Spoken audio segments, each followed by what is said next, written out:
प्रयास कर। छल कपट ईर्ष्या द्वेष प्रपंच करते रहते। वो क्षणिक सुख भी किसी किसी को मिल पाता है। दुनिया का सुख पाने के लिए 4 योग्यता चाहिए। पहला कंचन काया, दूसरा घर में हो माया, तीसरा कुलवंती नारी, चौथा पुत्र आज्ञाकारी। भाइयों बहनों, इन चारों से क्षणिक सुख मिलता है, लेकिन ये चारों हर किसी के घर में मिलने वाला नहीं है। अर्थात हम सुख की तलाश में जीवन गंवा देते हैं। कारण कि जहां सुख है, जो सुख की रास है, उसे हम जानते पहचानते नहीं। वहां पूरी जिंदगी में हम पहुंच ही नहीं पाते। जैसे कोई वस्तु सड़क पे खो गई है और हम ढूंढें घर में, तो वो मिलेगी नहीं। ऐसे सुख की रास हमारे अंदर है, आत्मा में है। आत्मा ही सुख की रास है, लेकिन हम आत्मदेव की पूजा पूरे जिंदगी भर कभी कर नहीं पाते। दुनिया भर के देवता पूज लेते हैं, तमाम देवी देवता बना लेते हैं, लेकिन जिस देवता से हमारी जिंदगी आबाद है, जिसके कनेक्शन कटते ही हम लंबे पांव पसार देते हैं, उस देवता को हम जानते नहीं। और यही कारण है कि पूरी जिंदगी बीत जाएगी, ना तो सत्य का संग होगा, सत्य का पता चलेगा, क्योंकि वही सत्य है। वो अजर अमर अविनाशी है, वो कभी मरती नहीं, कभी उसमें बुढ़ापा आता नहीं, कभी वो नाश होती नहीं। ये आत्मा वही रहती है। चोले बदल जाते हैं जैसे कि शरीर के कपड़े बदल जाते हैं। बंधु, सत्य उसी को कहते हैं, चाहे भगवान कहिए, ईश्वर कहिए, आत्मा कहिए, परमात्मा कहिए, देवी कहिए, शंकर कहिए, राम कहिए, या कुछ भी कहिए, बात एक ही है। एक ही शक्ति है जिससे पूरा संसार, पूरी दुनिया आबाद है। वही कण-कण में विराजमान है, जर्रे जर्रे में समाई है। लेकिन उसको जानने के लिए, उसको देखने के लिए, उसका अनुभव करने के लिए जो सूझ वाली, जिससे वो सुझाई पड़ता है, जिससे वो दिखाई पड़ता है, वो आंख भी सबके पास है। लेकिन जब तक संत सतगुरु का संग नहीं होता तो आंख खुलती नहीं। कि घट में है सूझत नहीं, लानत ऐसी जिंद, और तुलसी या संसार को भयो मोतिया बिंद। तुलसीदास जी कहते हैं कि पूरे संसार को, क्योंकि जो चीज इतना नजदीक है बंधु, जितना नजदीक है, आंख का काजल भी नहीं होता। आप ही के अंदर है कि जिसकी तुम्हें तलाश है वो तुम्हारे ही पास है। पास होते हुए भी हम पूरी जिंदगी हाय हाय हाय हाय करते करते एक दिन हाय हाय में ही चले जाते हैं। पूरे जीवन भर सोचते रहते हैं, अब ये कर लेंगे तो शांति मिल जाएगी, अब ये कर लेंगे तो सुख मिल जाएगा, अब ये कर लेंगे तो आनंद मिल जाएगा। बदलते रहते हैं, बदलते बदलते खुद ही बदल जाते हैं। लेकिन ये लेके डोली प्रभु द्वार पर आ गए और मेरे अरमा पड़े रह गए। अरमाएं हमारी पूरी नहीं होती, क्योंकि बंधु आत्मा जिसके लिए प्यासी है हम वहाँ पहुँच नहीं पाते हैं, उसको दे नहीं पाते हैं। सब कुछ देते हैं लेकिन सब चीजें नाशवान है। अविनाशी को अविनाशी चाहिए और अविनाशी हम देते नहीं, इसलिए वो संतुष्ट होती नहीं।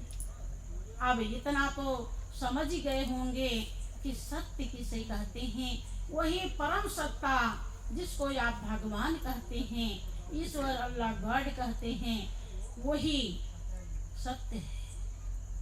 भूत वर्तमान भविष्य तीनों काल में भी एक रस रहता है, उसमें कभी परिवर्तन नहीं होता। असत्य क्या है? ये आपके सामने जो आपकी दुनिया है, इसमें फूल खिलता है मुरझाता है, जो जन्मा है वो मरेगा, जो आया है वो जाएगा। हरदम परिवर्तन होता रहता है। आप देखते हैं कि कभी आपकी काया सोने जैसी चमकती है और एक समय आता है कि शीशा भी देखने का मन नहीं होता। इतना खुद को ही बुरा लगने लगता है। ये काया हरदम परिवर्तन होते होते एकदम बदल जाती है। एक दिन ऐसा रहता है कि आप सोचते हैं कि मैं तो क्या क्या कर लूंगा, और ताकत का अपने कभी कभी दुरुपयोग भी कर लेते हैं। लेकिन एक दिन ऐसा आता है कि एक गिलास पानी के लिए गिड़गिड़ाते हैं कि मुझे कोई दे देता तो अच्छा था, पी लेते। अर्थात जिसमें हरदम परिवर्तन होता है। आप अभी कुछ बात कहते हैं और थोड़े देर के बाद बदल जाते हैं। कभी कुछ सोचते हैं और कभी कुछ करते हैं, कभी कुछ करते हैं, बदलते रहते हैं। जिसमें परिवर्तन होता है, परिवर्तनशील को ही झूठा, असत्य, स्वप्नवत, नाशवान, क्षणभंगुर कहा जाता है। बंधु, अब सत्संग क्या है? जिस घड़ी सतगुरु के उपदेश समागम से वो सत्य सत्ता जो आपके रोम रोम में विराजमान है, उसका प्रैक्टिकली अनुभव हो जाए, उस घड़ी को ही सत्संग कहते हैं। यहाँ पर उस सत्य की महिमा दर्शाई जा रही है, जिसे आम बोलचाल की भाषा में सत्संग ही कहा जाता है। भाइयों बहनों, आपने सुना होगा और पढ़ते भी हैं कि गुरु बिन भाव निधि, गुरु बिन भाव निधि तरह न कोई, जो बिरांच शंकर सम होई, कि सोई पावन सोई सुभग शरीरा, जो तन पाई भजिए रघुवीरा, सोई गुणागे सोई बड़े भागी, जो रघुवीर चरण अनुरागी। बंधु, गुरु की बिना भाव सागर, भाइयों बहनों, भाव सागर का मतलब समझिए। भाव सागर का अर्थ होता है, भाव माने दुख और सागर माने समुद्र। आपकी दुनिया में जिसमें आप जी रहे हैं, इस दुनिया में समुद्र के समान अथाह दुख है। लेकिन जब तक संत का संग नहीं होगा, इस दुख को देखने का विवेक आपके अंदर पैदा नहीं होगा। क्यों? कि बिन सत्संग विवेक न होई, और राम कृपा बिन सुलभ न सोई। जब तक संत का संग नहीं होता, हमारा विवेक, जो हमारा विवेक ध्येय और लक्ष्य है, खाना पीना सो जाना, ये राह खर्च है, ये मंजिल नहीं है। मंजिल जिसके द्वारा स्वर निकल रहा है, वो क्या है, कैसे है, कहाँ है, उसकी पहचान करके उससे दिल लगाना, ये हमारी मंजिल है। और जब तक संत का संग नहीं होगा, ये विवेक पैदा नहीं होता है। भाइयों बहनों, आपकी जो काया है, इसमें 10 दरवाजे हैं। 9 दरवाजा खुला है और 9 दरवाजे से गंदगी निकलती है, लेकिन 10वां दरवाजा बंद है। 10वां दरवाजा तब तक नहीं खुलता जब तक संत का हाथ नहीं लगता। वो 10वां दरवाजा, उसमें ताला लगा हुआ है और वही पावन है, उसे ही महापुरुष अध्यात्म का हृदय कहते हैं। उसे त्रिकुटी विरकुटी, 10वां द्वार, तीसरा तिल, चश्मे बसीरत, तमाम नामों से पुकारा जाता है। वो सबके पास है, कोई ऐसा नहीं है इसमें जितने बैठे हैं, वो दरवाजा सबके पास है। आप 9 दरवाजा जानते हैं। अब 9 गंदा है, 10वां ही पावन है। इसीलिए सतगुर धारण करने की जरूरत होती है। भगवान जिनको कहा जाता, वो भी इस धरती पर आए तो उन्होंने भी सतगुर धारण किया। स्वयं को जानने के लिए सतगुर रूपी आईने का प्रयोग किया, इसलिए कि ताकि आप सीख ले लें कि जब तक सतगुर नहीं मिलेंगे, तब तक के अलख पुरुष को आरसी साधु ही की देह, और लखा जो चाहे अलख को इन्हीं में लगे। जब तक संत सतगुरु नहीं मिलते, तो वो 10वां द्वार नहीं खुलेगा। मालिक सब जगह विराजमान है, लेकिन हृदय में भी विराजमान है। जब सब जगह है तो हृदय में भी, और हृदय में विशेष रूप से है। जिस किसी को आज तक मिला है, हृदय में मिला है। और जब हृदय में मिलता है, अंदर मिलता है, तो बाहर भी समझ में आ जाता है। लेकिन अगर अंदर समझ में नहीं आया, तो बाहर कदापि हम जान नहीं सकते। अंदर पहुंचने की जरूरत है। जिस शक्ति के कारण आप पावन बने हैं, बहुत लोग सोचते हैं कि गुरु बनाना चाहिए।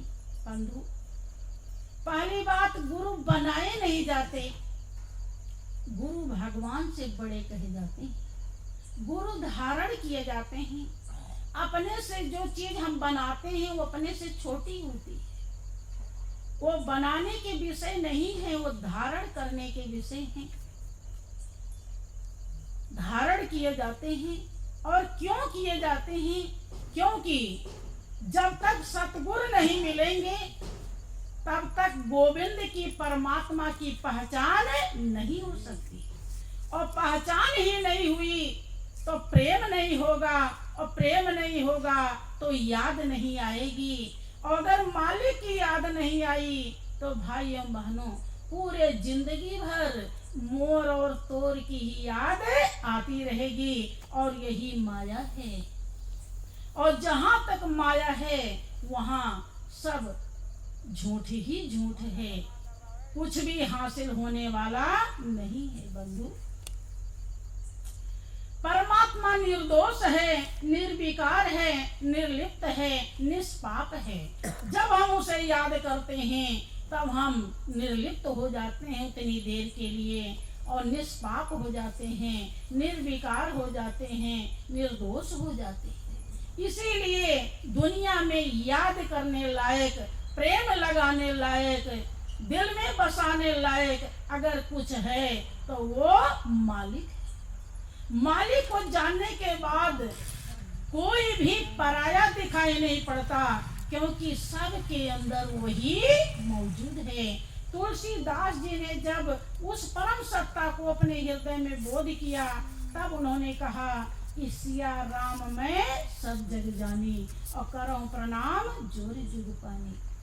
क्योंकि देख लिया कि जो मालिक हमारे अंदर है वही आपके अंदर है, वही आपके अंदर है, और वही सबके अंदर है। जब अपने अंदर अनुभव किया, जब तक गुरु ज्ञान नहीं मिलता, क्योंकि मालिक जो प्रभु है, हम कितना भी पूजा पाठ करते हैं इंद्रियों के द्वारा, तो वो नजर नहीं आता, क्योंकि वो इंद्रियातीत है, कल्पनातीत है, मायातीत है।